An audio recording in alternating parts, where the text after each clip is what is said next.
Side Hustle Show 260, from flipping textbooks to $4 million in sales. This is how to scale your Amazon FBA retail arbitrage business.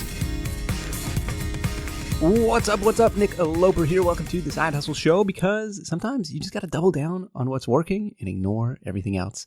That's exactly what Ryan Grant from OnlineSellingExperiment.com has done with his business, which combines the age-old buy low, sell high business model and the modern infrastructure of Amazon's e-commerce engine and the Fulfillment by Amazon program, the FBA program.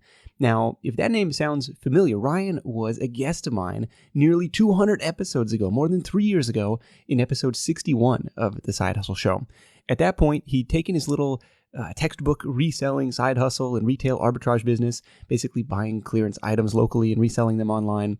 And he'd done that, and he'd quit his $50,000 a year accounting job to do this stuff full time. So what's Ryan up to now? Well, he's doing pretty much the same stuff, but on a much larger scale. He's on track to sell more than $4 million worth of items this year. He's got a warehouse. He's built a team of 11 people so far to help source inventory and kind of manage the day-to-day operations of this thing. In other words, he's taken a relatively simple, relatively small-time, labor-intensive side hustle, something that almost all of us can do on the side, and turned it into a really substantial operation. And in the process, he's removed himself from the work that other people could do just as well, or maybe even better. In this Where Are They Now episode, you're going to hear from Ryan how he's built a team to source the inventory, which to me would seem hard to do in this type of business. Their buying criteria, how they pick the products, and what's changed in the Amazon FBA world since we last caught up in 2014. Notes and links for this one, plus a free downloadable PDF highlight reel with all of Ryan's top tips from this call, are at sidehustlenation.com/Ryan Grant, all one word. Before we dive in, let me take a moment to thank today's sponsor, DesignCrowd.com. DesignCrowd is the crowdsourced graphic design platform for logos and websites, business cards, t-shirts, book covers, you name it. It's the service that I used to create the cover for my latest book, Buy Buttons. And how it works is you submit a little design brief, basically, what you're looking for, what you like, what you don't like, and then all these different designers from all around the world submit their ideas and compete for your business. I thought it was pretty cool. And as a Side Hustle Show listener, you can get up to $100 off your next design project at designcrowd.com/hustle or with promo code HUSTLE at checkout. That's designcrowd.com/hustle for up to $100 off your next design project. I'll be back with my top takeaways from this chat with Ryan after the interview. Ready? Let's do it. Back in 2014, it was at the beginning of that year, it was mainly just me working in the business. I was doing everything from buying the inventory to sell on Amazon to shipping that inventory to Amazon's warehouses. Really all of the day-to-day, everything that it took to get the business going, I was doing at that point in time. So at that point, I would say I was truly self-employed, but I didn't really have a business. I didn't really have a team. I didn't have processes in place. I didn't have any of those additional pieces to make things run without me involved. Over the past 3 years, I've been very focused on building a team, putting processes in place, and really focusing on ways to make it a true business as opposed to something that's more of where I'm just self-employed, where it requires my time directly to produce income. Yeah. So during that time, my team is now, we're a team of 11 people. So I've brought on about 3 people per year over the past 3 years. The day-to-day operations of my business are now all handled by my team. We have people who will go out and buy inventory for us. We have people who list it for sale, who ship it. And then I have an operations manager / COO who is in charge of all the day-to-day operations of the business. I'm still here. I'm working on different aspects of the business, working on growth and expansion opportunities, things like that. It's pretty impressive because the retail arbitrage business is one that on the surface seems tough to scale because it's tough to delegate, especially the sourcing. So tell me about that with the team in place that's going out and scanning items in the stores and doing that element for you. Like, what's to stop them from being like, yeah, this was a really good find. I'm just going to keep this for myself and not put it under Ryan's account. Right, exactly. Yeah, so that's been something that it was a little bit scary to do right away because, like you mentioned, there's obvious concerns about training someone to do exactly what I do in the business. They could just sell the items on their own.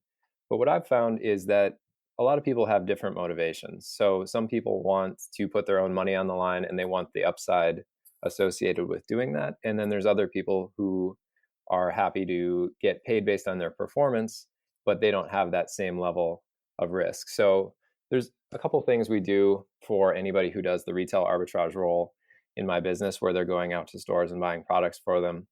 We do have them sign basically a non-compete agreement, so that's saying that they won't compete directly with us. So that provides some protection for making sure that they don't just go off and do it on their own. And then we also make sure that the position is like a good fit for their personality as well, and make sure that they're not looking to truly have, say, their own business or something like that. They want to be a part of the team Okay. and kind of grow with the business. So it's been really nice to have that in place. But basically, it seems like it might be complicated to outsource the retail arbitrage component or have people go to stores and buy items for you. But what I've found is that for the most part, there's a pretty systematized buying guidelines, or there's some certain criteria that I'm looking for with any item that I purchase.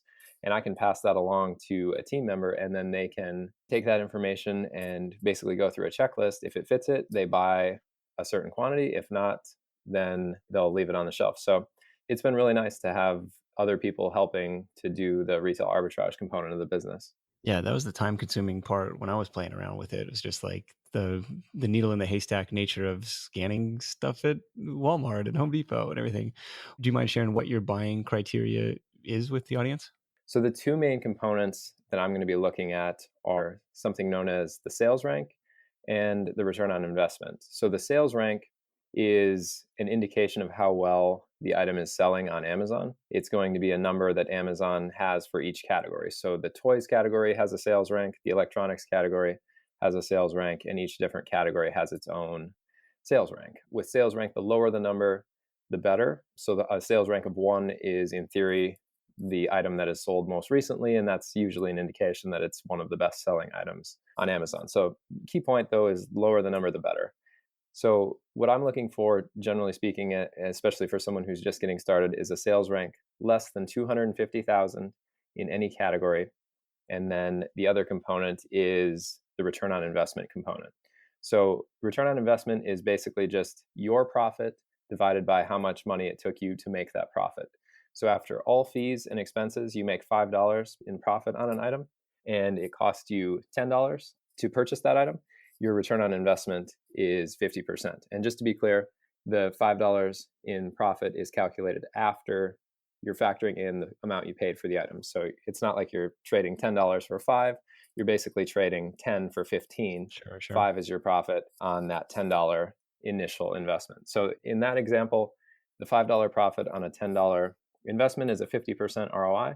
And that's the exact ROI that I'm looking for on the low end. So to kind of say that a little bit more succinctly, I'm looking for a sales rank less than 250,000 and a return on investment greater than 50%. Okay. And are you still able to find enough products in just stores locally? I don't know. I would go into some stores and just, walk out empty handed and kind of get discouraged by that. Yeah, there's definitely the inventory out there. So we're buying a lot of product locally from these retail stores. It does seem at times that it shouldn't be possible to spend the amounts that we're spending in these retail stores, but we do have people that are out there literally 40 hours a week, and it's their sole responsibility to find these deals. So that's one component. And then we've expanded to some additional sourcing methods beyond retail arbitrage too. So we do something called wholesale, which is buying from existing brands through their manufacturers or distributors, and we'll sell those products on Amazon as well. Okay. So that helps us to have a little bit more of a stable inventory source from those. But really with the retail arbitrage, that's been very consistent over the past few years as well. It's just a function of time for the biggest part and being willing to stick with the process. And then we've found that it leads to a consistent level of inventory coming in the door. Do you have relationships with these store managers? Like, how have the people at Walmart not caught on to this? Like, how are they not cherry picking the best stuff before you even have a chance to scan it? Yeah, that's a good question. I think it comes back to motivations and what people are actually looking to do to a large degree. So these stores, they don't know exactly what we're doing.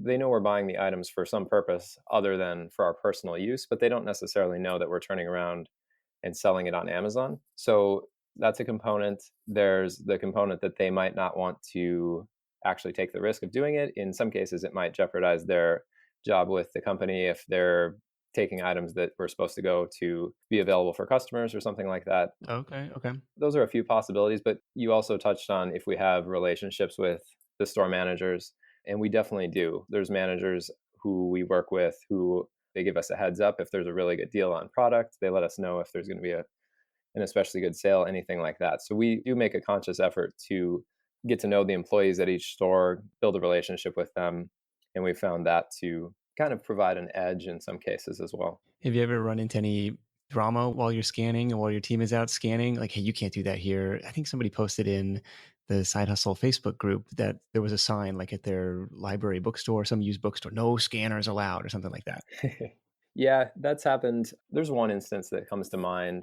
Target, I believe it was last Christmas, so about a year ago, they had a really good sale on a bunch of video games. They were clearancing out a bunch and the prices were really low. And I went there with my roommate who also sells on Amazon, and we loaded up a cart with about, I think we had close to 100 video games in the cart. And when we got close to the checkout, somebody from their security team basically stopped us.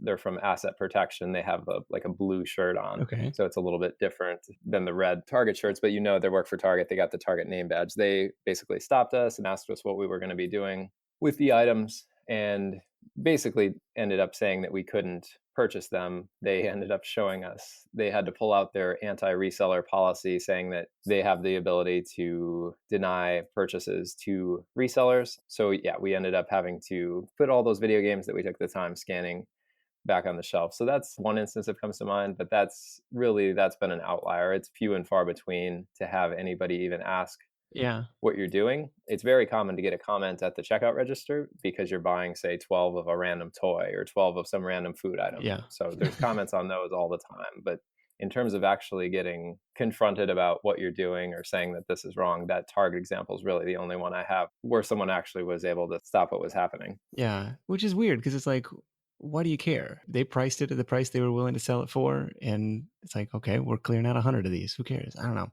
Exactly. And it's, in theory, it's their clearance items. So it's things they don't want in their stores. Yeah. And I'm willing to buy all of these in one shot for the price they have it listed. So it's beyond me, but they have the rights to do what they want. Yeah. You're playing in somebody else's sandbox at that point. Exactly. Tell me about the wholesale thing. So this is kind of a way, or maybe a next level, if you've been playing around with the retail arbitrage stuff, and now you want to go the wholesale route. What did it look like to set up those relationships? Yeah, it's a little bit more of a next level from retail arbitrage. It's kind of a natural progression in a lot of ways too. What we started with was products that we were selling well via retail arbitrage. We would then reach out to those brands and the manufacturers directly and see if they were interested in setting up a wholesale relationship. Basically, just meaning they send us a list of the products, they send us the catalog with their UPCs, their prices, and then we're able to use a few different tools to evaluate that to see what the items are going for on Amazon. That's been going pretty well. In terms of getting that started, we started off with products that we'd sold well in the past with retail arbitrage. That was kind of an easy, low-hanging fruit Okay. type of way to go because we knew the items sold well. So if we could buy them directly from the source, like the manufacturer to the distributor, Yeah. and still make a profit on those, and then we can continue to replenish those over time. That was kind of the way we got started. And then from there, we branched off to complementary products. So let's say we started off, these aren't accounts we have by any means, but let's just say we started off with Nerf guns. So let's say we got an account with them. Once we have that account, then we're going to go to other brands that sell guns that shoot dart guns.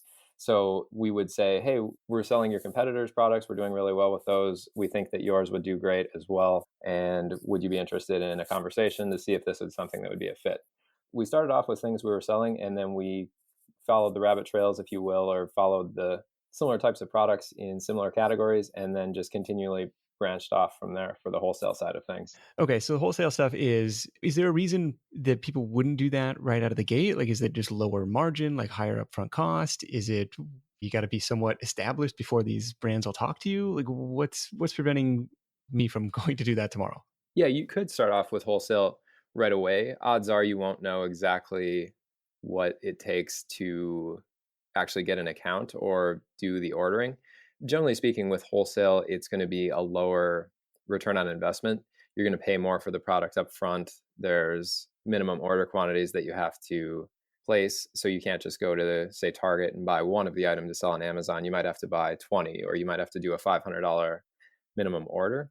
So that comes into play. You also, with wholesale, you generally need your own website to position yourself as kind of an expert in the e-commerce industry so that these brands are interested in working with you. So it's a little bit of a higher barrier to entry, but there's no reason. I mean, you could definitely start in there. You could start with wholesale if that sounds preferable to retail arbitrage. Okay. It's just starting off with retail arbitrage generally allows you to build up a base of information of how Amazon works, what types of products sell, what criteria you're looking at in terms of buying them. And then you can apply all of that to wholesale. So starting off with the retail, in my experience, leads to a higher probability of success when doing wholesale. Yeah. Did you refer people to onlinesellingexperiment.com, or did you have a separate page built out for your e-commerce business? Yeah, we have a separate page built out for the e-commerce business that is just for us to help us get wholesale suppliers. Okay. Okay. Can you estimate what percentage comes from retail arbitrage? What percentage of sales is wholesale at this point? We're getting close to 50-50 at this point. We've been really focusing on building up wholesale over the past year. So that's been growing quickly. And I think based on purchases for this last month, we were almost exactly 50-50 between wholesale and retail arbitrage. Okay. Is it similar criteria? Like, hey, I want to look for products that are sales rank 250,000 or better and that 50% ROI, or do you have to settle for lower margins on that stuff? On the wholesale stuff, we'll go as low as about 25 to 30% ROI just because we'll be able to sell it multiple times. So with retail arbitrage, it's generally a one-time deal. Yeah. But then with wholesale, there's the potential that you're able to sell the item multiple times. Sure. What's a typical order size for something like that? If you want to stick with the Nerf gun example, like I got to buy 1,000 units or what?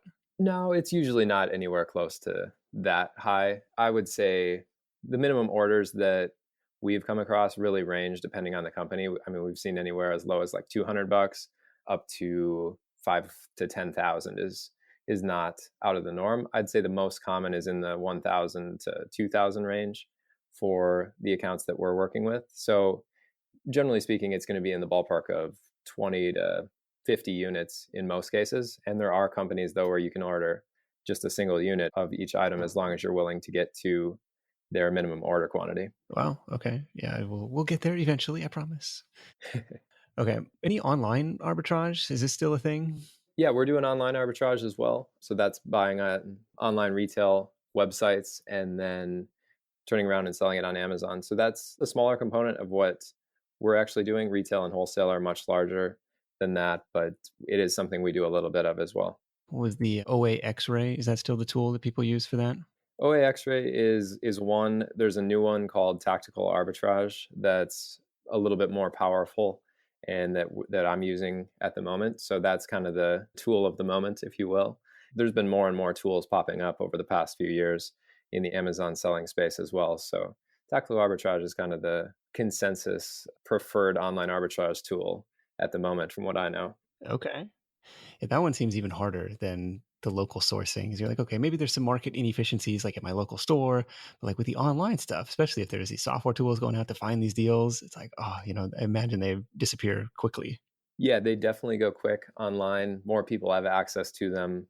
So it's a competitive marketplace. Like if you're not using some of these tools, you'll have a challenge compared to people who are using the software that helps evaluate a bunch of items in a very short time period. Yeah. I mean, that's really a reason why I kind of prefer retail arbitrage to online arbitrage, is because you have to actually go out there and find the items, and you're only competing with people in your direct area as opposed to anyone with access to the internet. So you mentioned the tactical arbitrage thing, and to go back to the very beginning, like the buying criteria, the sales rank and your kind of estimated profit will be shown in the Amazon seller app if you're using that to scan. Any other preferred scanning apps to search, is this a worthwhile buy?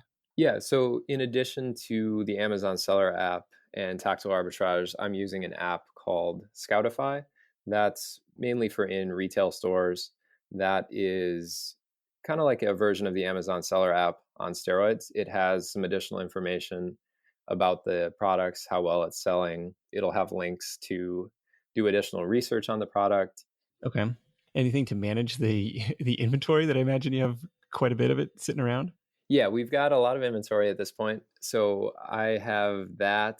We use a combination of Inventory Lab that helps us with accounting. It shows us what we have in stock at any given point in time. It also gives us some analytics on the profitability of our items, what the profitability is like in different categories. So that helps with the inventory.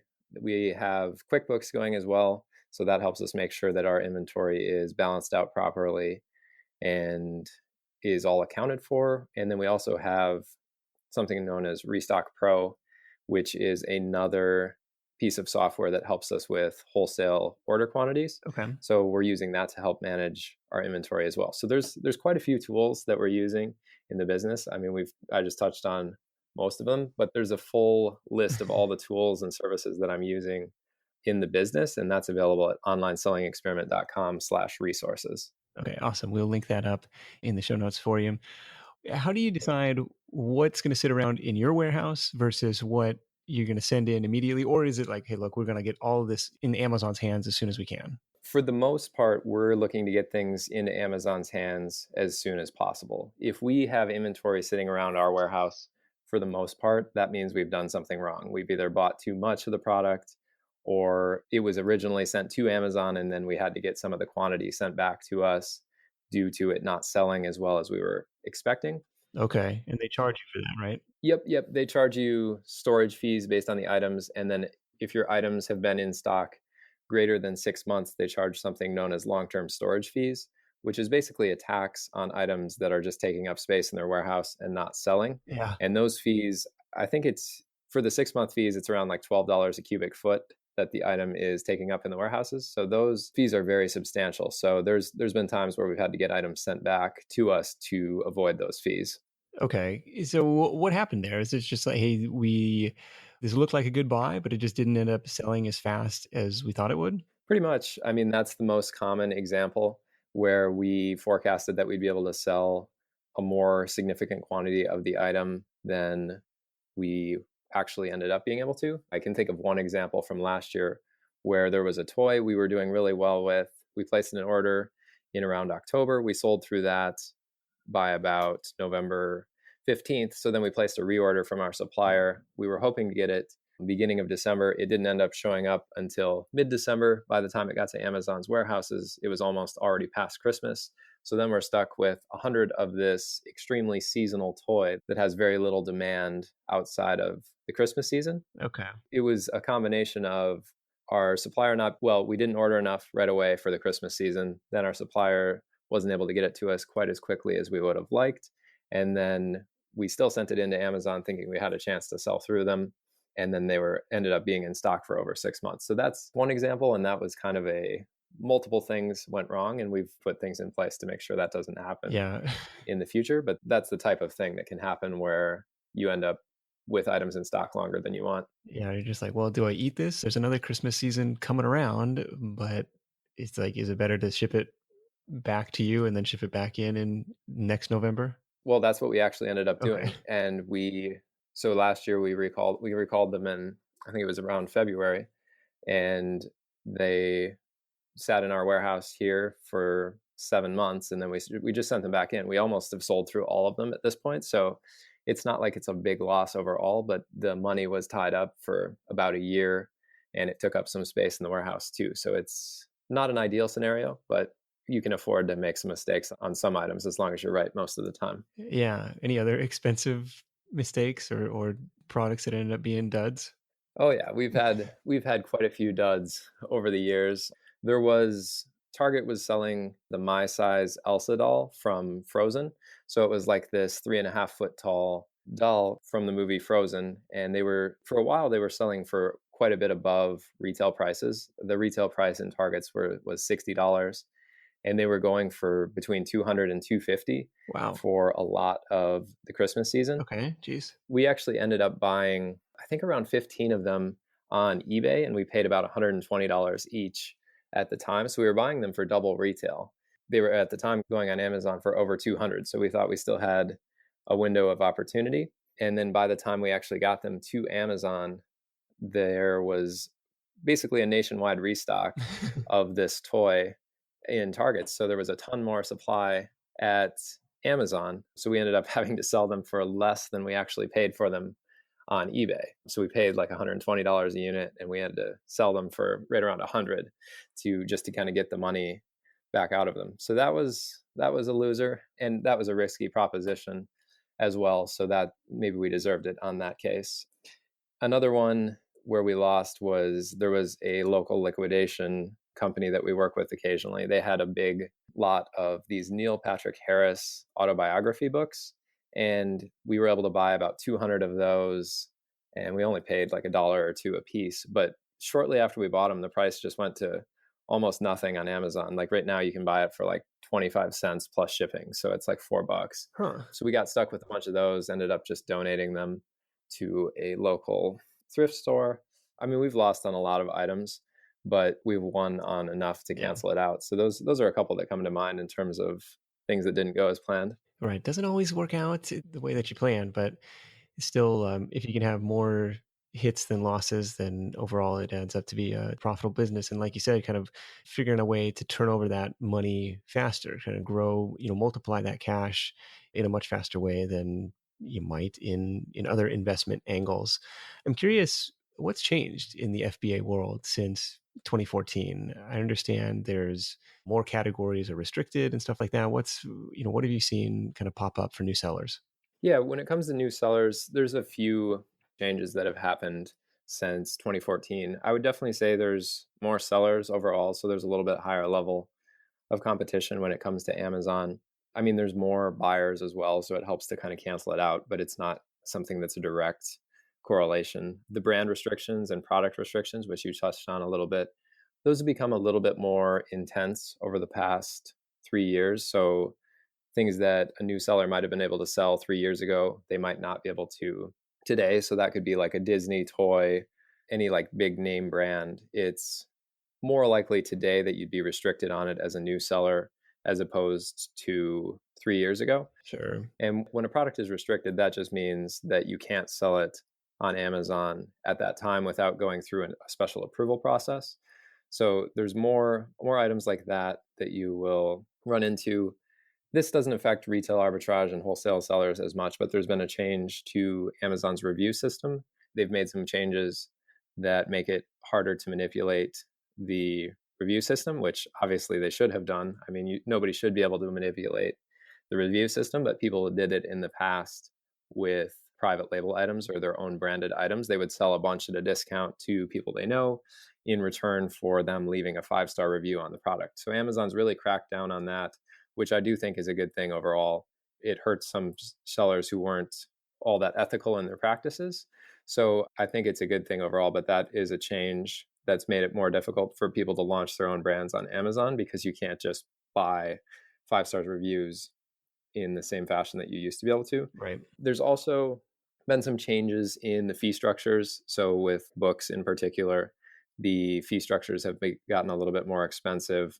But I think the change in brand restrictions is probably the biggest change that would affect new sellers. So Amazon has a bunch of different categories that you can sell in as a brand new seller. Say those include things like toys, home improvement, home goods, kitchen items, books, all those types of categories are wide open. You can sell in those categories. It used to be that you could sell just about every product you scan in those categories.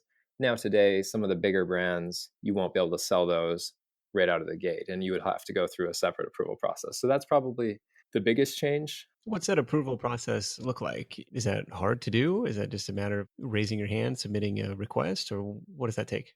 The approval process is different for each brand and each product. So sometimes it is as easy as raising your hand and clicking. Basically, you go into Amazon, you act like you want to list a product for sale, and then it's going to tell you that you're restricted, and then there's going to be a button that says request approval. So you click on that request approval button. Sometimes it's going to say, great, you're approved, you can now sell this item.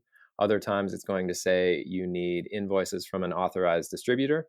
So that could be like finding a wholesale supplier for the item. If you send in invoices for that, you'll get the approval. Other times you'll need an actual authorization from the brand. You'll need like a letter saying that you can sell it. So that's kind of the worst case scenario, if you will, because that's very difficult to get, especially from a big brand. But sometimes submitting like retail receipts is enough. Sometimes it needs to be a wholesale invoice, and other times just raising your hand is enough. What I will say there too is like the more items that you sell, the easier it becomes to get the approval, especially if you're selling items related to the item that you're currently restricted on. So getting some initial traction is very helpful in getting future approvals. So they'll look at your account history and say, okay, this person is clearly serious about this. It's going to be worthwhile to ungate them. Yep. even if your wholesale invoice in this case is like a Walmart receipt. Yep. Sometimes it will work. It really depends on like which Amazon rep is looking at your product. And yeah, that's kind of a change too in the past few years, is that now the restrictions are more seller based. Like each individual seller won't necessarily be restricted on the same things. 3 years ago, for the most part, there were brands that just no one could sell. And it was kind of all across the board. It was the same for each seller, what they were restricted on, what they were eligible to sell.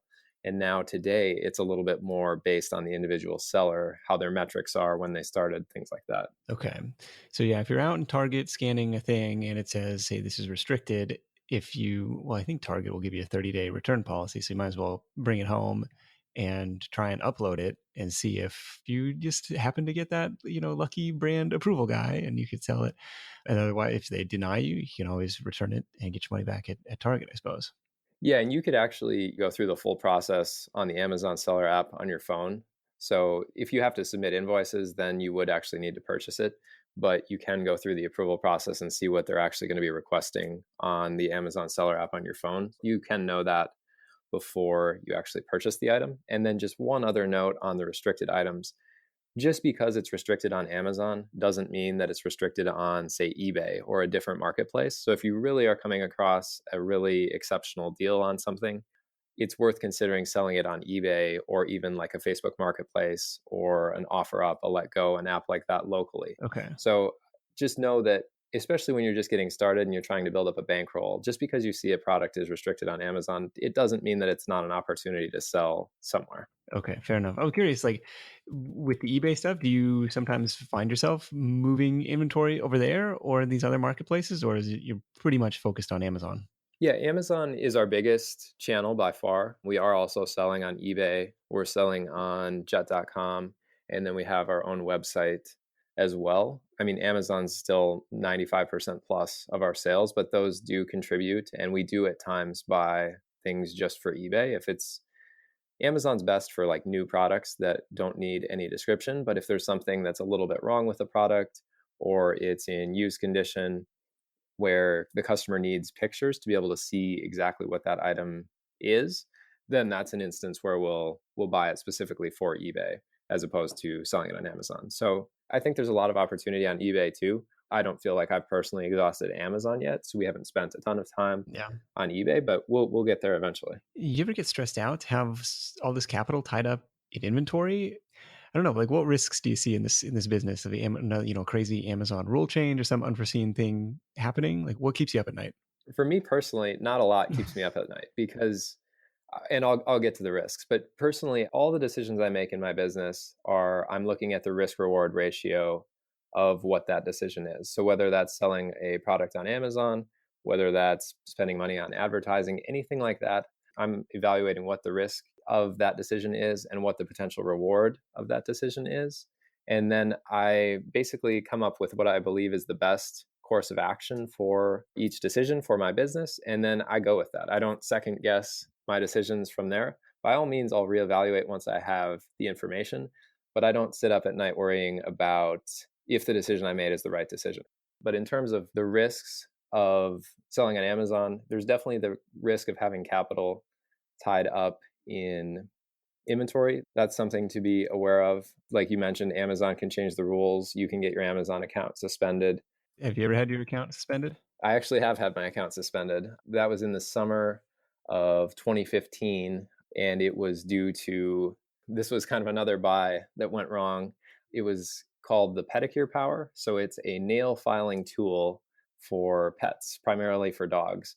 We bought a liquidation lot of these from a local supplier, bought like 750 of these nail filing tools, sent most of them into Amazon. It turned out that about 10 to 15% of them didn't work. So we were getting them returned at a very high rate. Amazon shut down that particular listing. We happened to have an issue on another product, not nearly to that scale at the same time. And we ended up getting the account suspended primarily due to that. Oh, geez. Yeah. So if customers are returning items and saying that they're not as described or that they're not working, that's a pretty big problem, big red flag in Amazon's eyes. I was able to get it resolved. I was able to get my account reinstated within about 36 hours. So it was a pretty quick turnaround to get back in action. But basically, to get it back, I had to agree.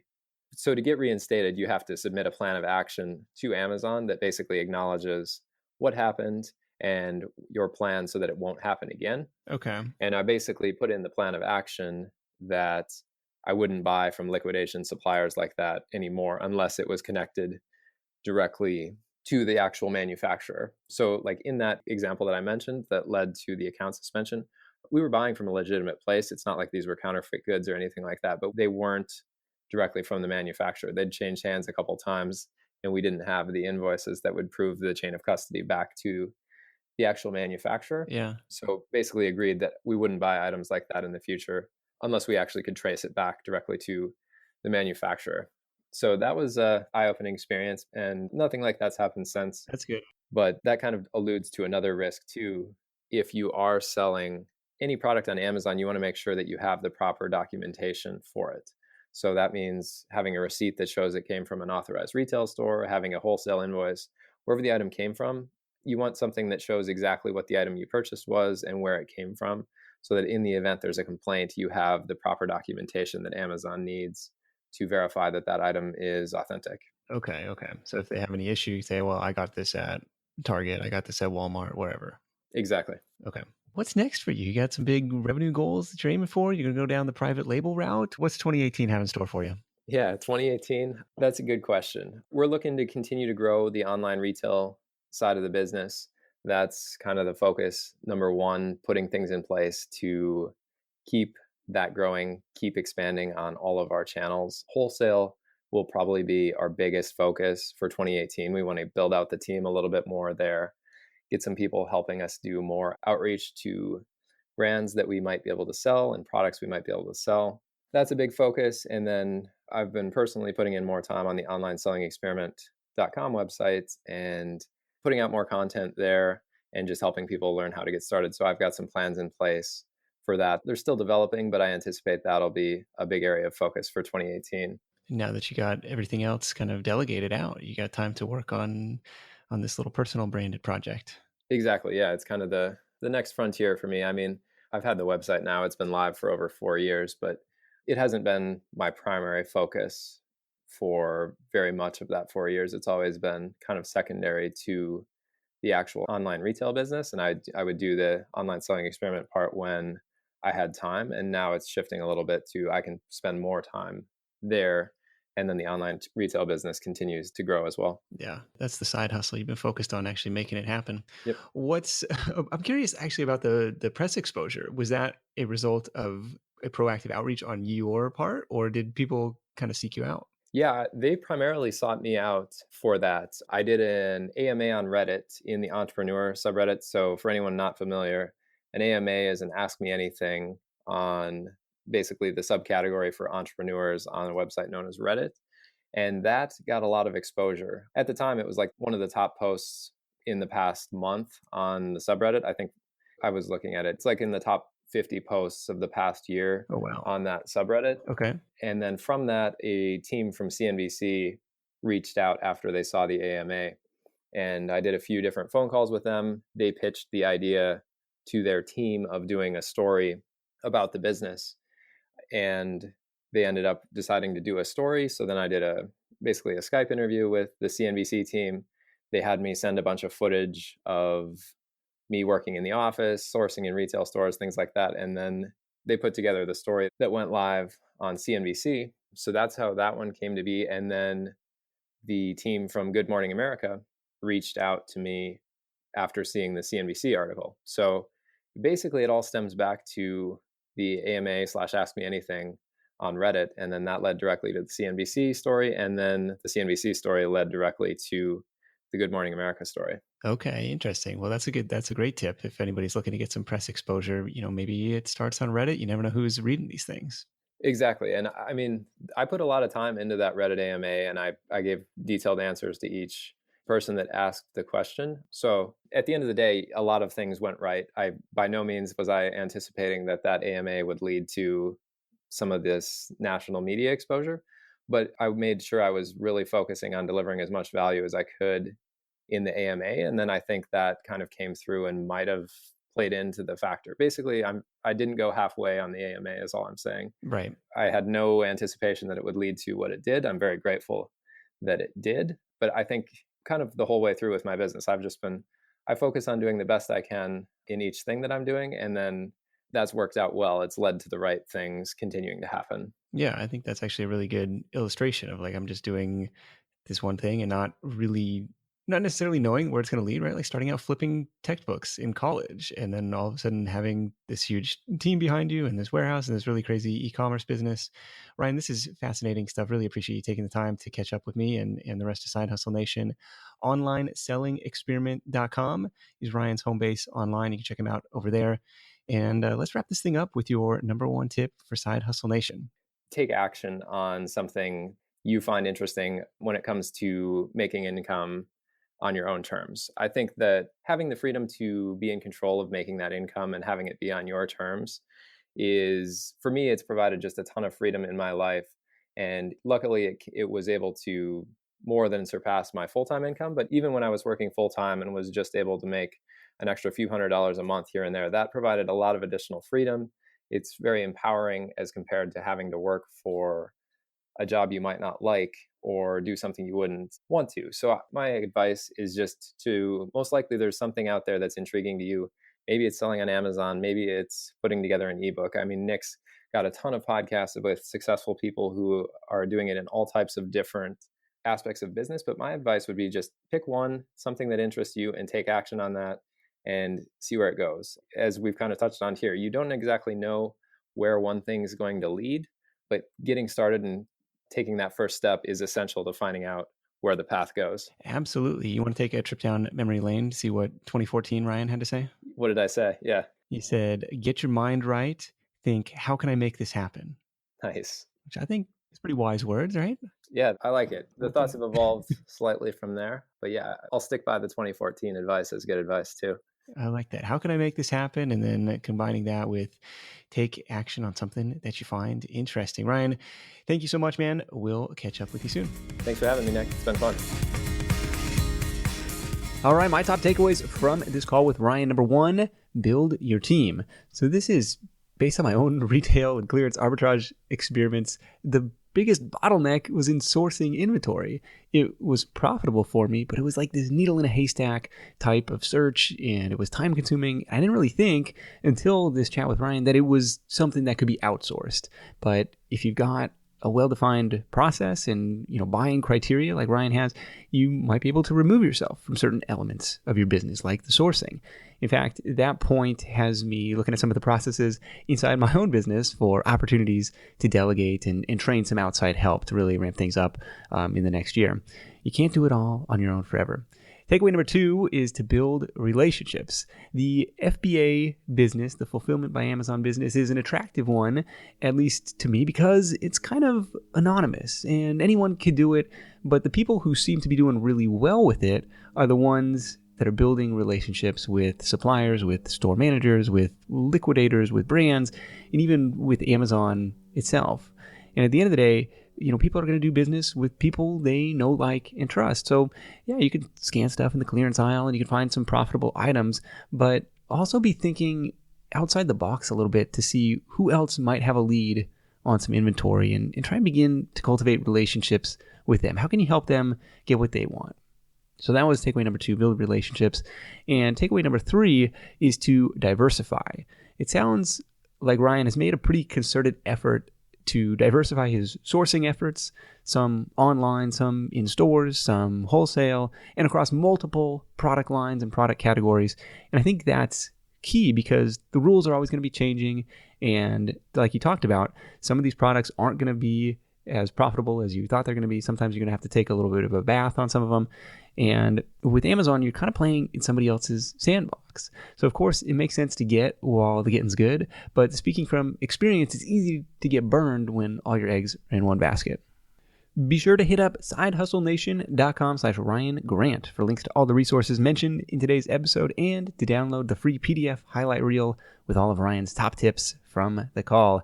That's it for me. Thank you so much for tuning in. Until next time, let's go out there and make something happen. And I'll catch you in the next edition of The Side Hustle Show, where we're diving into perhaps the most important and maybe the most overlooked productivity hack out there. Hit the subscribe button in your podcast player app, and it'll be automatically downloaded to your device next Thursday morning. I'll see you then. Hustle on. Thanks for listening to The Side Hustle Show at www.sidehustlenation.com.